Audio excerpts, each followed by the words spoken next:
Hey guys, welcome back to another Destiny 2 video. Today's video features a build for Hunter, specifically on Prismatic with Lucky Pants, and the main reason I'm showcasing this is not only for the unique weapon I'm using, but also because of the rework and the new additions on Prismatic Hunter make this one of the most fun builds I've had on Hunter in a very long time. In case you're curious about what it can do, not only do we have constant slowing and freezing effects that can trigger near constant invisibility, but we also have great survivability and damage resist alongside boosting our hand cannon's damage by over 1200%. Pairing this kind of damage potential with a wide variety of weapons, along with our intrinsic ability regen and potency boosts, allows this build to function perfectly in everything from general strikes to raids and GMs. There's a lot more going on with the build, so let's jump right into the subclass. On to Prismatic. For your super, I highly recommend you go with Tether. While there isn't anything necessarily stopping you from running any of the other supers, Tether is the best option for boosting our hand cannon's damage as far as we can, and with the recent Void Overshield buffs, having a Void Overshield is a lot more impactful than it was before, and so it's a very decent survivability option compared to previous ones, like having Frost Armor or Restoration through Golden Gun or Silenced Squall. Onto our abilities. For your dodge, go with Gambler's Dodge to instantly refund your melee charge when you dodge near an enemy. If you wanted to, you could use Marksman Dodge with this build. I'm personally not, because we already are using weapons that have auto-loading capabilities, as well as having some other intrinsic loading effects built into the rest of the build. So in short, Marksman Dodge just really doesn't offer anything too crazy for us. Next up for our melee is Withering Blade. Withering Blade has a ton of effects to offer with this build. Not only can it slow and freeze targets, but can also give us Radiant through Facet of Dawn. And on top of that, the slowing and freezing effects can chain those effects to nearby enemies, and anytime that we slow an enemy thanks to our aspect, it massively boosts our class ability regen, playing indirectly into the melee and class ability regen with Gambler's Dodge and Withering Blade. I do want to point out though that there is a weird interaction that doesn't work properly with one of our other aspects, Stylish Executioner, so if you wanted to use a more DPS and specifically hand cannon focused damage tool, mainly for boss DPS environments like raid or dungeon encounters, you can actually replace Withering Blade with Snare Bomb. The main reason is that with Facet of Dawn and Snare Bomb, it's actually one of the only abilities in the entire game that can debuff and buff off of the same hit. So if you wanted to, you could absolutely substitute Withering Blade for Snare Bomb for more DPS and boss focused encounters, but for more generalized gameplay, go with Withering Blade. For our grenade, we're going with Duskfield Grenade to periodically apply slow and potentially freeze enemies that enter it. Again, the main reason we're going with this is to pair with our Winter Shroud aspect to boost our class ability regen. On top of this, with the artifact support, Duskfield Grenade is a great way to take advantage of a ton of different options, as well as contribute to our own survivability and add clearing potential. For the aspects, the first one is again Winter Shroud. In short, whenever you dodge near a target, it'll slow them, and anytime that you slow a target from any source, your class ability regen briefly goes up to 300% increased regen. Our next aspect is Stylish Executioner, which anytime we defeat an elemental debuff target, it grants us invisibility. This can include the slowing and freezing effects found on our grenade, our melee, and our class ability, as well as killing any tethered enemies from our super. On top of that, while we're invisible, our next melee will actually weaken targets, which is a 15% debuff. This is the one interaction I mentioned with Withering Blade and really any of the ranged melee options found on Prismatic Hunter that doesn't really work properly. In order to actually weaken enemies, it needs to be a physical melee, so you can just use your normal punch and have an additional source of weaken. This is why I mentioned earlier to go with Snare Bomb instead of Withering Blade if you're looking for a more boss DPS focused variant of this build, because not only can, again with Facet of Dawn, can it give us Radiant, but it's also a decent ranged option that can still weaken without relying on Stylish Executioner's melee only option. With that said though, you can still take advantage of the weakening effect with Withering Blade. You just have to use your standard melee and save your Withering Blade for champion stunning or generalized ad clear. Finally, onto the fragments, we have Facet of Dawn to give our weapons Radiant off of a powered melee hit. This means that again that anytime we damage an enemy with Withering Blade or with a Snare Bomb, not only is it giving its own intrinsic effects, but it's also proccing Radiant, which is a 25% weapon damage bonus. I'm pairing this with Facet of Protection, which anytime we're surrounded by combatants, we have a larger damage resist, allowing us to have even greater survivability. And while we're Transcendent, this effect is also increased. I'm also pairing this with Facet of Command, but probably not for the reason you're thinking. The first reason is that freezing and suppressing targets will reload any equipped weapon and also increases a few other effects like stability, aim assist, and airborne effectiveness. That first effect is nice, and we can take advantage of that through, again, our grenade, melee, and dodge for freezing, and also our tether to suppress enemies, but the main reason we're doing that is anytime we defeat a frozen enemy or we defeat a suppressed target, it gives us a stasis shard or a void breach, which collecting these has a ton of intrinsic benefits for us. and that's the main reason we're using this, because we're going to be freezing a ton of targets, and as we deal damage and kill a bunch of enemies, we're going to be getting our tether back incredibly quickly, allowing us to take advantage of the Stasis Shard and Void Breaches very often. We also have Facet of Hope, which while we have an elemental buff applied to us, will have an increase to our class ability regen. This will include either Radiant or more commonly Stylus Executioner's Invisibility, giving us a 60% class ability regen boost that does stack with the 300% regen boost for Winter Shroud. Combining these two together allows us to get our class ability back incredibly quickly, which of course means that we get our melee back incredibly quickly, and with the intrinsic ability regen boost allows us to get our grenade back even faster. Meaning this all ties together very nicely to have a ton of ability spam, even though the main purpose of this build is to focus on weapon damage. And the final fragment is Facet of Purpose. This is pretty much mandatory on any Prismatic build. Picking up an Orb of Power for us will grant us a Void Overshield, or depending upon your super, it'll grant you either Restoration, Amplified, Frost Armor, or Woven Mail. One thing you might be wondering is why we're not using any kind of fragment to support our Transcendence buildup with this build, and the main reason for that is that we don't need to. Not only do we have really good ability regen for all of our abilities, which quickly build up our darkness meter, but because of the weapon we're using is primarily kinetic, it means that we're building up our light and darkness transcendence meter as we just simply deal damage with our weapon very effectively. On top of that, the two support weapons I'm also using are light based with a solar and a void weapon, meaning that we really don't need to regen our prismatic meter all that fast and will naturally build it up really quickly. Moving on to the artifact and the mods I'd recommend using today. The first one I would recommend using is Fell the Revenant. The main reason for this is just to deal some bonus weapon damage to Scorn, but again, this is really activity dependent, so only use this if you're going into an activity where there are a ton of Scorn enemies. The next one is Crystalline Converter. In short, picking up stacks of stasis crystals grants us stacks of charges, and when we hit an enemy with our powered stasis melee, it consumes those stacks and generates a stasis crystal equivalent to the amount of stacks that we had before. This is mainly to be used with our Withering Blade and give us more options to freeze and therefore slow enemies with the other artifact mods. The next one I'm going over is Total Carnage, which after finishing a powerful combatant, we'll get an increase in our damage resistance with this build. This effect gets even stronger whenever we equip the Shadestalker armor set, allowing us to also replenish health on finisher. The next one I'm using is Power from Pain, which gives us Devour anytime we rapidly defeat weakened targets. This isn't something we can always take advantage of with this build, but anytime that we cast our Tether and get multi-kills with it, which is extremely easy since Tether will share your weapon's damage through all tethered targets, this isn't something we can take advantage of often with this build, but having Devour is never going to hurt us, so pretty much anytime that we have our super, this allows us to get Devour from it as long as we're tethering multiple enemies along with our main target. The next one I'm using is Hail the Storm, which shattering stasis crystals releases shards of ice that damage and slow targets.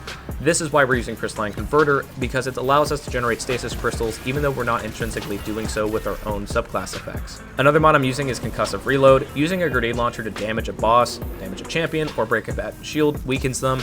This is a very easy way to get a 15% debuff without having to resort to our Invis melee I mentioned earlier. The other reason I use Concussive Reload is because of the tonic boost, which allows grenade launchers when damaging a boss, champion, or breaking a shield to automatically reload all stowed weapons.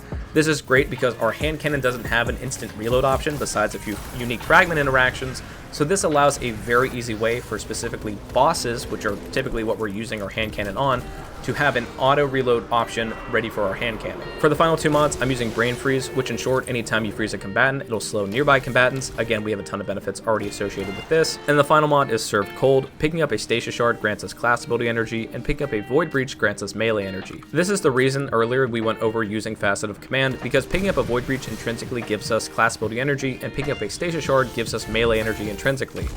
When paired with something like Serve Cold, this allows us to double dip into that effect, having a Stasis Shard give us class ability in addition to melee energy, and picking up a Void Breach to give us melee energy in addition to class ability energy. Next up is the armor and the mods for today.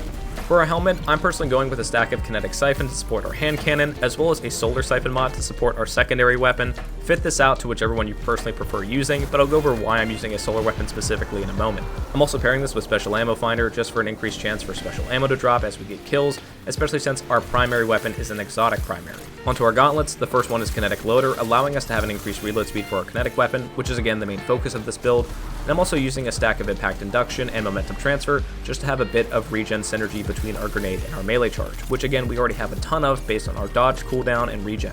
For your chest piece, it's really up to you for what you want to rock here. I personally like going with a variety of resists just to help with the survivability of this build, but if you want to focus on a heavy weapon in particular, you can always rock a reserve to help benefit that by having more ammo.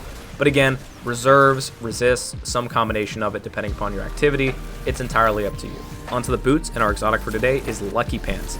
Now, for those that don't know, Lucky Pants was actually given a pretty harsh nerf recently, and so you might be curious to why I'm actually using it here. Well, the main reason is that in exchange for a damage loss, the exotic has become a lot better in terms of ease of use and just its overall compatibility with a lot of different weapons. In short, they removed the out of luck timer except for whenever you deal over 7 stacks of damage with Lucky Pants, meaning that if you swap to a hand cannon and only deal 5 or 6 stacks as you deal damage with it, it won't trigger whenever you swap off of that hand cannon, meaning that once it's instantly reloaded, you can swap back to it and still have Lucky Pants' effect immediately after. They also removed the elemental affinity requirement for hand cannons with Lucky Pants. In short, previously your hand cannon had to be either a kinetic hand cannon or an elemental affinity matching your super, meaning that if you had a void hand cannon that you like using, for example, your super had to be a void super, limiting you to prismatic with tether or void specifically. With this new change, it doesn't matter, you can use any hand cannon and it'll work just fine, but again, the cost of this is that they reduce the damage potential of this exotic down from about 600% at max stacks to 450%. For the mods on this, I'm personally using 2 stacks of kinetic weapon surge, again just to benefit our hand cannon by 16% when we have a stack of armor charge, and the other mod I'm using is recuperation, just to allow us to have a bit of health regen every time we pick up an orb of power, which again combined with passage of purpose means every orb of power not only will heal us, but also give us a full void overshield. Finally, onto our cloak. The 3 mods I'm using are all relevant to using our dodge ability. This is Powerful Attraction, Bomber, and Reaper. The main reason behind using all 3 of these is just to benefit our grenade regen with Bomber, and then with the other 2 to synergize perfectly with using our dodge. Since using our dodge will slow nearby enemies as well as give us our melee charge back, anytime that we slow those enemies, our class ability regen goes through the roof. With Reaper, after we use that dodge and get a kill, we're guaranteed an orb of power drop, and any nearby orbs of power are automatically picked up when we use our class ability with Powerful Attraction. Finally, onto the weapons. The first one I'm going to be looking at are any kind of Lucky Pants compatible weapons. These are going to be the main focus of your build, and you have a wide variety to choose from. Getting that out of the way though, let's go over my first recommendation, which is the Last Word. You might be surprised to see the Last Word on a PvE build guide, and let me explain why it's here. At the start of the episode, Last Word was bugged in PvP, allowing people to 2-tap with it, and as a result, its damage was through the roof. They dramatically reduced it in PvP to actually fix this, but the damage increase also carried over to PvE, and they purposely left this in. For those wondering, it was basically a 32% damage increase, and again, this basically means that we have a 32% damage increase to Last Word for free. There's no drawback to this. When you factor this 32% damage buff in with the new Lucky Pants rework, including its nerf, it means that this combination of Last Word and Lucky Pants is actually stronger than it was pre-Lucky Pants nerf. This gets a lot better when you remember that Last Word also deals increased precision damage to enemies when you're firing from the hip, and also has a ton of benefits to support its reload and weapon stability. This is another reason why we're not going with Marksman Dodge, is because Fanfire kind of takes care of the reload effect by giving us increased reload speed intrinsically, as well as helping us deal a lot more damage when firing from the hip. The one downside with Last Word is that you do have to play pretty close to enemies with it in PvE. You have to basically hip fire all the time with this weapon, or else your damage goes down dramatically, and because of that, it's a bit jarring to use at first. I know there was a bit of a learning curve when I was first getting used to using this in PvE, but after I've become more comfortable with it, it is a monster, and it's my #1 recommendation to use with this build. If Last Word isn't your style though, you have plenty of other options. The first one I want to recommend is of course Malfeasance, which I'm sure we all know about how good Malfeasance is currently. Not only does it deal a ton of damage with its catalyst providing you warp a weapon, which is a 20% damage bonus against bosses, but it's intrinsically unstoppable, has its own Taken Blast, and is more or less a monster when combined with Lucky Pants, specifically for Taken enemies. So if you're in a Taken dominant activity, say something like the Prophecy Dungeon or the Corrupted GM, you can basically use this thing for pretty much the entire thing and not have any problems. But again, it's mainly against Taken enemies where this starts to shine. On top of that, we also have Crimson. Crimson is kind of the beginner's weapon, I would say, for a build like this. Its damage profile isn't as good as Malfeasance or Last Word, even against non-Taken enemies, but it is a lot easier to use and has a lot more benefits attached to it. The main reason for this is because of its 3-round burst effect, basically letting it reach its ×10 damage bonus with Lucky Pants very, very quickly. So while its damage potential is a lot lower than Malfeasance, and especially lower than Last Word, it's a lot easier to reach that damage potential and a lot more forgiving in case you miss crits. The other reason I'm recommending Crimson to newer players is because of Cruel Remedy. Cruel Remedy will allow you to instantly refill your magazine on a precision kill, which you're already kind of aiming for with Lucky Pants anyway, and anytime that you get a kill with this weapon, it'll instantly heal you. If you're looking for a non-exotic option, I do have a few of those. The first one is Warren's Law. This was kind of the king of Lucky Pants DPS weapons, but because of the recent nerf and some other changes, Last Word is just way better in my opinion. With that said though, it can still shred with a proper setup and still can deal a ton of damage as a non-exotic counterpart to Last Word. The main role that you want on this thing is Warp a Weapon and then some kind of other support option. 4th time's the charm is the classic one, but because of some other changes to how it works, something like Demolitionist or any other reload options or reload boosting effects also work very well with this. But again, Warp a Weapon is the key as it allows you to deal 20% more damage. Besides Warren's Law, I would also recommend using 7 Seraph Officer Revolver. This one is one I haven't used in a while just because it's been a bit overshadowed by other weapons with Lucky Pants, but it's still a fantastic choice. The final hand cannon I'd recommend using with Lucky Pants is actually a World Drop hand cannon, the Mahi's HC4. It's a heavy burst hand cannon, allowing it to fire 2 shots at once, meaning again it can reach its damage potential very, very quickly compared to something like Last Word, even if its potential isn't as high as Last Word would be. In a more DPS focused environment though, the other reason we're using Mahis is because of Frenzy. For those who don't know, Frenzy is one of the best perks in the entire game, and although it's not as good for boss DPS compared to something like Warp a Weapon for a hand cannon, Frenzy provides a 15% damage bonus compared to Vorpal's 20. In addition, it also maxes out your handling and reload for a weapon, so again, not as strong as Warp a Weapon, but it's only 5% lower than the damage bonus, and you're maxing out your handling and your reload speed. The other perk you can also get with this is Unrelenting, which is good for a more generalized playstyle I mentioned earlier with this weapon, because rapidly defeating targets will start your health regen, and when combined with your Void Overshield, gives us another way to support our health regen on a Lucky Pants build. Again, it's more of a niche option for this build, and definitely not my go-to choice, but it is worth noting if there's someone out there who's wanting to kind of dual-wield hand cannons, this is kind of the best thing to go with that isn't an exotic commitment such as Ariana's Vow. And then finally, for the weapons to actually support your hand cannon of choice, pretty much any weapon with a decent healing or utility combination works really great. I like using Aberrant Action specifically. In my opinion, this is the best support option with something like Last Word or one of the better kinetic hand cannons I went over earlier. The main reason is rocket sidearms are just really, really good even despite the nerfs they've gotten recently, and with Aberrant Action, it can roll with Heal Clip and Incandescent. Heal Clip provides us a quick cure option for this build, allowing us an instant healing source, as well as having Incandescent allows this thing to trigger invisibility, which again, anytime that we're invisible, our class ability regen goes through the roof. For your heavy weapon, anything with good burst DPS potential is kind of the way to go with this. For this build in particular, I basically cycle between Last Word, firing a single shot of Aberrant Action, and then using Edge Transit, which has auto-loading effects, as well as Bait and Switch for decent damage. With that said though, again, anything that kind of takes care of itself for its reload and also has good damage potential works fine with this build. I have something like Slide Shot Explosive Light for Crux Termination if you want an arc option. For a solar option, Apex Predator, which basically requires no introduction with Reconstruction and Bait and Switch, has been one of the most dominant weapons in the whole game. Something like Marcelon C here has Envious Assassin Cascade Point. It's a good burst option if you want to rock double solar, for example. And then also a newcomer is the Chill Inhibitor, which is the Vespers Host Grenade Launcher. Banshee is actually going to be selling the God roll of this weapon soon, so check in with that in the near future. So, how much damage are we actually increasing our hand cannon by? Starting off, we have our 2 surges, providing a 16% damage bonus. You can use 3 kinetic weapon surges if you want to and get a 22% damage bonus, but again, it's up to you. Onto Prismatic, we have Radiant through Facet of Dawn for a 25% damage bonus for our weapons. We can also pair this with our super, providing a 30% debuff, and in case you're curious, Snare Bomb or the melee effect from Silas Executioner is a 15% debuff. When we pop Prismatic, we can also get a 5% weapon damage bonus that stacks with all of these sources. We can also match our hand cannon with any kind of global modifier, like a Void Surge, for example.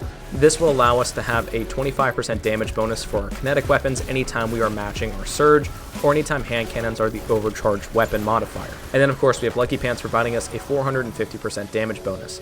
Combining all of these things, and assuming we only have 2 kinetic weapon surges, it'll give us 988% more damage with our hand cannon without a global modifier. Now, if you wanted to, this damage potential can actually go a lot higher with this build, mainly through better empowering buffs. If you have someone that uses Lumina, if you have a banner shield, that of course will give you a massive damage bonus to your hand cannon. And if you wanted to, you could also use Disruption Break, which is a 50% damage increase when applicable. So in short, that's the damage total you're actually looking at with this build. Again, Last Word is kind of the king of DPS right now, but there are a wide variety of hand cannons to use depending upon your own personal preference and the activity you're in. All in all, guys, that's the build for today. Like I mentioned earlier, it's one of my favorite builds I've made on Hunter recently, and I've taken my time to make sure I can make it as good as possible, and I'm really, really happy with how it turned out. It's something I would recommend using for basically any kind of content because of its good survivability, support options, and damage output, and realistically can hold up just fine in raids, GMs, general strikes, pretty much any kind of PvE content. Dim link is down in the description in case you're interested, and I hope you guys have as much fun with this build as I've been having. Let me know down in the comments what you thought of the build, as well as any recommendations you might have for future build guides. As always, thank you guys so much for watching the video. I greatly appreciate your continued support on these, and I'll see you guys in the next one. Thank you so much, and have a great day.